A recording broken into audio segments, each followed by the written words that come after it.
It's true. Bubblegum music is the naked truth. Hi, welcome back for this week's episode of The Greatest Record Ever Made. I'm Carl Caffarelli.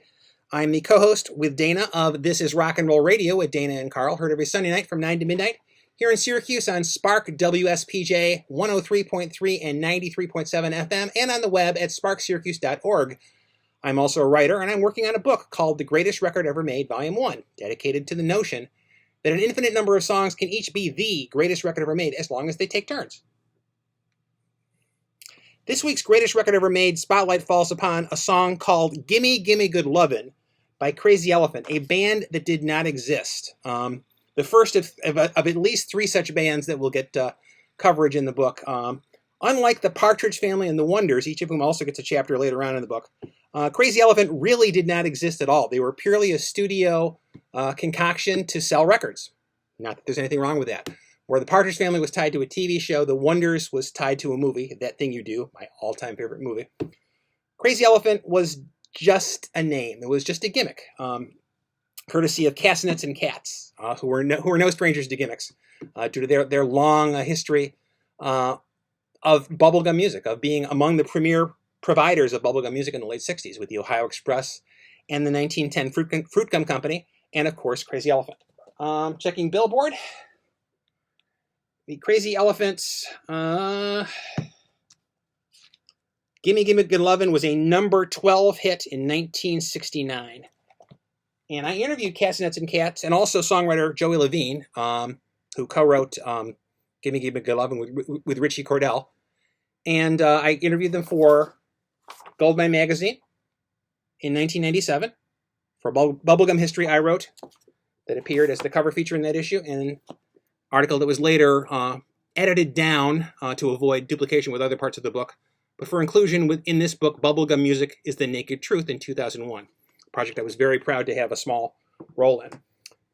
And they didn't, when I interviewed Castanets and Cats and Joey Lovin, they didn't really have an awful lot specifically to say about Crazy Elephant. It was kind of just a footnote, not even, more than a footnote, but not really a big item to talk about in the history of their careers and of bubblegum music.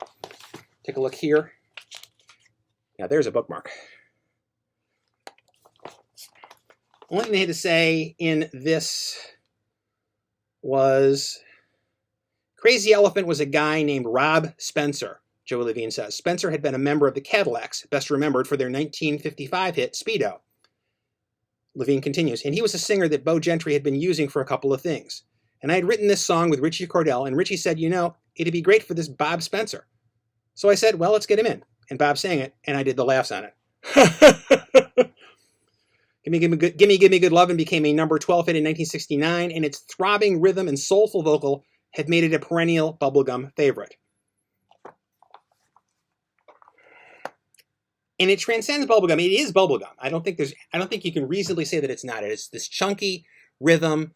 It is bubblegum as pop music, which might seem redundant, but it's not really. Pop can be bubblegum. Bubblegum can be maybe less than the pop ideal.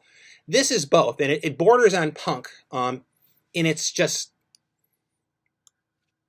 presaging the Ramones element. It's just boom, boom, boom, boom, boom, bah, boom, boom, boom, boom, bah.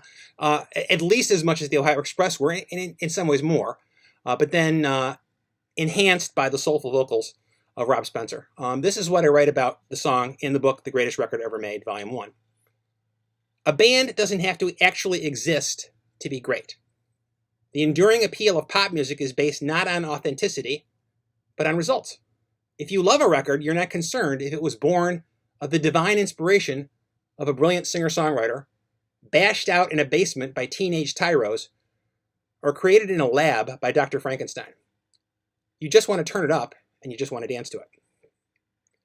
Crazy Elephant did not exist. Its members didn't meet at art school. They didn't poach a drummer from a rival band. The bass player didn't quit to found a new religion.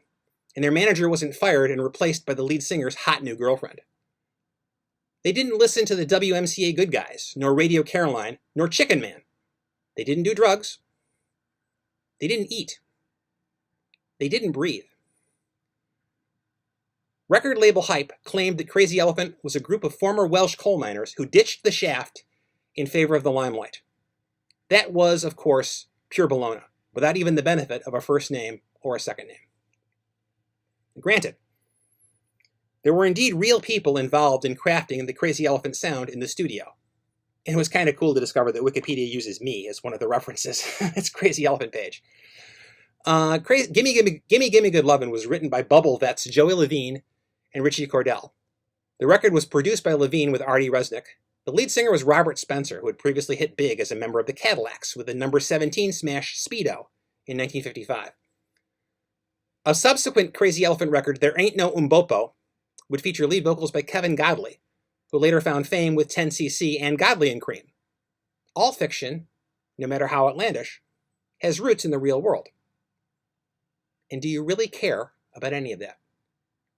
Well, maybe you do care. As a de facto pop historian, I'm always eager to learn more about the stories behind the music, about the people who made the magic we believe in. I'm sure I'm not the only one who feels that way. But when we listen to a record, is its backstory foremost in our minds? When we hear Gimme Gimme Good Lovin' on the radio, is our first thought, hey, that's the guy who wrote and sang Yummy Yummy Yummy, whooping it up with the ha-has? Or do we prefer to just listen to the record and whoop along ourselves? We prefer the latter. Gimme Gimme Good Lovin' is an AM radio explosion of soulful lead vocals, bubblegum rhythm, proto-punk swagger, and sheer self-assured rock and roll oomph. It can be performed by a folk singer with an acoustic guitar, a garage band playing its first or zillionth gig, a rap group, a metal group, or a reggae group, and it can work in each of these contexts.